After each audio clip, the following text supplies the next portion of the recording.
আমরা আজ বাংলাদেশ জাতীয়তাবাদী দল বিএনপির সম্মানিত চেয়ারম্যান,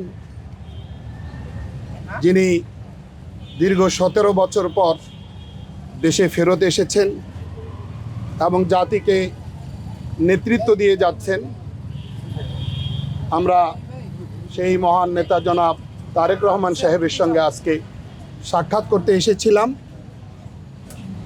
জমিয়তুল উলামা ইসলাম বাংলাদেশের সম্মানিত নেতৃবৃন্দ আমরা এখানে উপস্থিত হয়েছিলাম।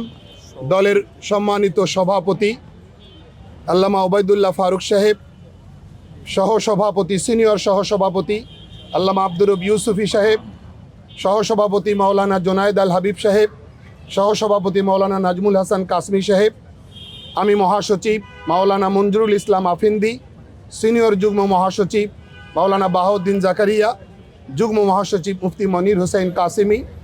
আমরা খুব মনোমুগ্ধকর পরিবেশে, অত্যন্ত হৃদ্যতাপূর্ণ পরিবেশে আমরা সাক্ষাৎ করেছি। খুব গঠনমূলক আলোচনা হয়েছে দেশ, ইসলাম রাষ্ট্র নিয়ে, আগামীর বাংলাদেশ নিয়ে সব রকম আলোচনা খুব চমৎকার পরিবেশে হয়েছে। আমাদের যে বিএনপির সঙ্গে আসন সমঝোতা, আমাদের 4টি সিট দেওয়া হয়েছিল, সেই 4 আসনের 4 জন প্রার্থীও আমরা বৈঠকে উপস্থিত ছিলাম। আমাদের আসনগুলোতে যে বিভিন্ন রকম সুবিধা অসুবিধা এগুলো নিয়ে আলোচনা হয়েছে। তিনি আশ্বস্ত করেছেন ইনশাআল্লাহ অচিরেই তিনি এগুলো সলভ করবেন এবং যেরকম পদক্ষেপ নিলে আমাদের কাজ করতে সুবিধা হয় ঠিক সেরকম পদক্ষেপ নেবেন বলে তিনি আমাদেরকে আশ্বস্ত করেছেন। একই সাথে আমরাও সারা বাংলাদেশে বাংলাদেশ জাতীয়তাবাদী দল বিএনপির যে সকল প্রার্থী লড়ছেন, নির্বাচনের মাঠে প্রতিদ্বন্দ্বিতা করছেন, তাদের বিজয় নিশ্চিত করবার জন্য আমরা আমাদের দলীয় পেজ থেকে, দলের পক্ষ থেকে আমরা নির্দেশনা সার্কুলার দিয়েছি। আমরা আমাদের জনশক্তিকে তাদের বিজয় নিশ্চিত করবার জন্য সাধ্যের সবটুকু নিংড়ে দিয়ে ময়দানে অবতীর্ণ হওয়ার জন্য আমরা নির্দেশনা প্রদান করেছি। বাংলাদেশ যেন আগামীতে সুন্দরভাবে বিনির্মিত হয়, বাংলাদেশ যেন আর কখনো তার পথ না হারায়, সে ব্যাপারে জনাব তারেক রহমান সাহেব দৃঢ় প্রতিজ্ঞাবদ্ধ, প্রতিশ্রুতিবদ্ধ। আমরা তাকে সহযোগিতা করব, সার্বিক সহযোগিতা, তিনি আমাদেরকে সার্বিক সহযোগিতা করবেন। আমরা কাঁধে কাঁধ মিলিয়ে একসঙ্গে পথ চলতে সক্ষম হব ইনশাআল্লাহ।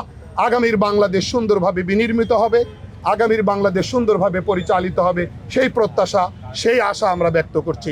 এমনি আরও যেন অন্যরকম আমাদের ওখানে বিদ্রোহী প্রার্থী রয়েছে, সেই বিদ্রোহী প্রার্থী যারা আছেন তারা যেন একটা সিদ্ধান্তে আসে, কেন্দ্র যেন এটা সলভ করে। তারা মাঠে থাকলে আমাদের চলাটা একটু বাধাগ্রস্ত হচ্ছে। আপনাদের তখন তাদের সাথে প্রতিযোগিতা করতে হচ্ছে আবার। হ্যাঁ, কোনো জায়গায় না, ওই রকম না। তারা যদি নির্বাচনে থাকে, না, তারা যদি নির্বাচনে থাকে তা আমাদের কার্যক্রম পরিচালনা করা, তাদেরও কিছু অনুসারী থাকে, স্বাভাবিকভাবে কিছু ব্যাঘাত, কিছু ব্যত্যয় সৃষ্টি হতে পারে, যেটা আমাদের বিজয়ের প্রতি একটি বাধা, সেটি আমরা বুঝিয়ে বলবার চেষ্টা করেছি। ইনশাআল্লাহ এই বাধাটা তারা অপসারণ করবেন, আমাদেরকে তারা এরকম আশ্বাস দিয়েছে। যারা বিদ্রোহ করছে আমরা দেখেছি কয়েকজনকে দল থেকে বহিষ্কার করা হয়েছে, কিন্তু আসলে বহিষ্কারের পরেও কিন্তু তারা এখনো অবস্থান নিচ্ছে। বহিষ্কারটা তো আসলে একমাত্র সমাধান নয়। আমরা মনে করি একটু তাদেরকে ডেকে, তাদেরকে একটু যদি বুঝিয়ে কাউন্সিল করে কনভিন্স করা যায়, তাহলে আমি মনে করি এটা সহজ একটা পথ, সমাধানের একটা সহজ সরল রাস্তা।